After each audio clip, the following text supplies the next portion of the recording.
Bismillahirrahmanirrahim. Assalamualaikum warahmatullahi wabarakatuh. Alhamdulillahirabbil alamin. Ibu-ibu, apa kabar Bu? Baik. Alhamdulillah baik. Pada hari ini membahas tentang perlindungan anak. Pada hari ini kita akan belajar. Saya berdiri Bu ya. Iya. Nah, saya berdiri permisi. Jadi kita akan jenis kekerasan terhadap anak dan perlakuan yang salah terhadap anak. Nah, ada beberapa jenis kekerasan terhadap anak. Yang pertama adalah kekerasan fisik. Nah, coba contoh Ibu Yuli, contoh kekerasan fisik itu contoh seperti apa? Membentak, memarah-marahi, Membentak, marah-marahi, terus Cubit. memukul ya. memukul ya. Jadi kekerasan fisik itu yang istilahnya yang berbekas di tubuh, yang berbekas di tubuh, yang terjadi luka di tubuh, itulah salah satu kekerasan fisik. Jadi apa yang terjadi, apa yang perbuatan yang dilakukan yang mengakibatkan rasa sakit, jatuh, yang berbekas di tubuh, mengakibatkan luka, itulah salah satu kekerasan fisik. Contoh memukul, mencubit, menendang, mengguncang-guncang anak, itu juga termasuk kekerasan fisik. Memasukkan cabai atau memasukkan makanan yang menyiksa anak di dalam mulutnya, dipaksa misalnya anak nih. Nah, contoh ada kadang anak yang nangis, anak kadang nangis tak mau diam, tapi ibunya memberikan makanan supaya ditutup mulutnya, disiksa, dia dipaksa makan supaya diam, ya kan? Nah, jadi itu salah satu adalah kekerasan fisik. Kekerasan fisik ini perbuatan yang mengakibatkan tidak nyaman, anak tidak nyaman dan trauma. Dan trauma berkepanjangan, berarti bertrauma itu lama baru hilangnya. Kekerasan fisikis inilah terkadang kita tidak, tanpa kita sadari kita melakukan kekerasan ini, kita melakukannya. Ini tanpa kita sadari. Contoh, ini kadang kita tanpa sadari kita melakukan kekerasan, menelototi anak contohnya. Menelototi anak aja itu kekerasan fisikis. Karena apa? Akan timbul rasa istilahnya yang tidak nyaman, rasa tidak nyaman pada anak. Nah itu. Terus mengatakan anak bodoh, tuli. Nah itu termasuk. Itu termasuk kekerasan. Itu termasuk perlakuan salah pada anak. Terus tak mengatakan tidak tahu diri pada anak. Tidak tahu diri ya kan? Nah, itu termasuk kekerasan fisikis tanpa kita sadari. Kadang sering juga kita orang tua membanding-bandingkan anak kita sama orang lain. Ya kan? Sering. Kadang orang tua ada juga yang bedul tuh katanya, biar pintar juga katanya. Kadang ada seperti itu, ya? Ya Bu ya. Nah, itu kadang kita tanpa sadari kita telah melakukan kekerasan pada anak. Cerita Ibu Yuli. Yang anak tuh bikin jengkel kita, kan kita bisa juga marah gitu. Jadi melampiaskan marah itu. Iya. Cubit aja.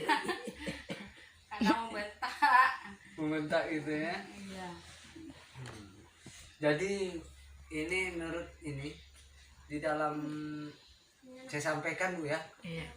Itu kata guru saya, itu di dalam otak anak itu jutaan urat saraf.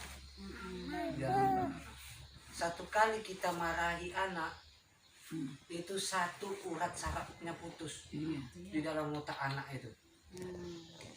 Jadi kalau kita sering memarahi anak, itu berapa ratus otak anak itu akan putus. Itulah akibat anak akan mengalami trauma berkepanjangan. Nah, apa gejala-gejala psikis yang terjadi kekerasan yang psikis ini? Ya, anak berubah ekspresinya, pendiam, menjadi cemas, gelisah, murung, takut ditinggal sendirian. Karena apa? Karena anak ini merasa trauma. Terus apa? Sulit tidur, kadang mimpi, terbawa mimpi ya. Nah, ini akibatnya, akibat psikis ini lebih berkepanjangan dia, Bu. Traumanya istilahnya panjang, lama dia lupakan. Apalagi anak-anak ini adalah daya tangkapnya itu cepat diserapnya, cepat ditangkapnya, lama dia lupanya. Jadi di sini tingkat kekerasan. Jadi kita sendiri kadang tanpa kita sadari, kita sendiri yang membuat anak kita ini bodoh, sulit konsentrasi dan sulit belajar. Nah, sehingga tidak mampu menyelesaikan tugasnya. Nah, ini yang akan akibatnya. Anak kedepannya akan sulit untuk berkonsentrasi. Kedepannya anak akan sulit untuk berkomunikasi dengan teman-temannya. Ini akibat dari sering kita melakukan kekerasan psikis. Nah, orang tua macam mana cara pencegahan? Cara mencegah kekerasan di dalam keluarga. Nah, ini kadang kita ingin mengetahui ya. Nah, yang pertama, yang terlebih dahulu memahami tumbuh kembang anak. Jadi cara menghadapi anak itu beda dari usia dini, usia balita, usia dini, SD, SMP, SMA, beda kita cara menangani anak-anak itu. Jadi dari yang sudah dipelajari tentang pendidikan anak, nah di situ masuknya nanti. Nah, kita harus memahami tumbuh kembangnya anak. Nah, kedua, menjadi pendengar yang baik. Menjadi pendengar yang baik, anak sebagai teman berdiskusi. Nah, anak-anak yang mulai remaja yang seperti ini, kita akan selalu menjadi temannya, selalu mendengarkan mereka bercerita atau meminta anak kita untuk bercerita, berdiskusi kita sama anak kita, membantu kesulitan anak terlibat dalam kegiatan sekolah. Jadi apapun kegiatannya di sekolah, kesulitannya untuk mengerjakan tugas-tugas, kita membantunya. Bukan berarti mengerjakan pekerjaan rumahnya, tetapi membantunya agar ia dapat mengerjakan pekerjaan rumah. Dan kita selalu akan komunikasi juga di sekolah. Setiap bulan Ibu bagus komunikasi di sekolah. Datang ke sekolah, bagaimana anak saya Pak Bu di sekolah, macam mana di kelas, komunikasikan di sekolah. Itu akan timbul yang baik nantinya. Nah, menyediakan waktu yang berkualitas untuk anak. Nah, kita menyediakan waktu. Jadi kita menyediakan waktu macam manapun sesibuknya kita, sebagai orang tua yang hebat itu, orang tua yang luar biasa, selalu akan menyempatkan waktu untuk anaknya. Dan anak itu kalau sebagai anak yang usia dini, usia SD, selalu kita harus berikan pujian-pujian. Apa yang ia lakukan, kita berikan pujian. Wah, bagus, walaupun ia lakukan itu istilahnya kurang tepat. Ia mencari dinding, wah bagus ya, kan? Gitu contoh, wah bagus ya, seperti. Kadang kalau anak saya mencoret dinding, bukan berarti saya langsung melarang, langsung wah bagus ya, wah bagus kita coret di kertas, buku gitu kan? Ambilkan buku gitu, alihkan istilahnya, kata-kata yang bagus itu kita alihkan yang lebih bagus lagi. di kertas. Ayo kita di sini papan tulisnya kita pindahkan. Bagus di sini buatkan. Kita praktekkan dulu. Istilahnya kita gambarkan kegiatan apa yang bagus. Nah, hal itu yang harus dilakukan untuk cara mencegah terjadi kekerasan di dalam keluarga. Nah, tidak menghardik atau menghakimi, apalagi di depan orang.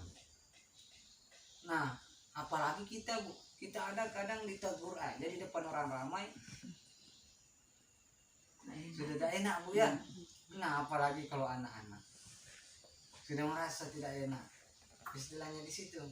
Jadi tidak menghardi, tidak menghakimi anak kita itu di depan orang. Nah, tidak memberikan julukan negatif pada anak. Nah, kadang kita nih, terkadang ada tuh dia memberikan julukan anaknya, apalah pesek lah dia diberikan julukan, pincang lah diberikan julukan. Jangan seperti itu. Nah, kita menghindari, mencegah terjadinya kekerasan. Jadi jangan mudah panik jika menghadapi anak yang melawan. Jadi kalau anak-anak yang melawan, kita jangan panik, jangan marah. Nah, kadang kita tidak terkontrol emosi. Emosi kadang kita tak kontrol kalau anak kita tuh marah. Jangan panik. Ini dampaknya, istilahnya psikis ini dampaknya lebih fatal dibanding yang fisik. Kalau yang fisik luka, sembuh luka berhenti. Tapi kalau psikis, kekerasan psikis dia mendalam. Sakitnya mendalam, rasa traumanya itu tidak tahu kita kapan hilangnya. Nah, Pak, tanpa kita istilahnya, tanpa kita obati dengan kasih sayang, rasa trauma itu tidak akan hilang. Seringlah kita memeluk anak kita, seringlah kita memberi pujian anak kita walaupun dia melakukan kesalahan. Apalagi anak-anak dalam usia dini. Nah, beda lagi kalau kita anak itu sudah dewasa, sedikit agak tegas. Kalau anak dewasa memahami tumbuh kembang yang anak dewasa, kita harus memahaminya. Abang, ini ada. Membuat kesepakatan sama anak kita. Nah, selalu memberi kesepakatan. Yang mana tidak boleh, yang mana boleh. Misalnya, pulang sekolah jam 2, jam 3 harus sudah sampai di rumah. Buat kesepakatan sama anak. Atau malam, anak boleh keluar jam habis maghrib sampai jam 8, jam 9 harus sudah pulang ke rumah. Nah, ketiga peraturannya, anak keluar sama siapa harus diketahui. Itu adalah peraturan-peraturan bisa disepakati. Nah, Ibu, mungkin dari sini, dari pembelajaran ini bisa kita praktekkan di rumah, atau kita sampaikan sama keluarga kita, tetangga kita, atau masyarakat yang lain. Bagaimana kita istilahnya mencegah agar kekerasan tidak terjadi di dalam rumah tangga. Nah, itu mengenai kalam mungkin cukup sampai sini. Sesi berikutnya kita akan lakukan tanya jawab dan kita akan lanjut dengan langkah-langkah selanjutnya. Akhir kalam, wassalamualaikum warahmatullahi wabarakatuh.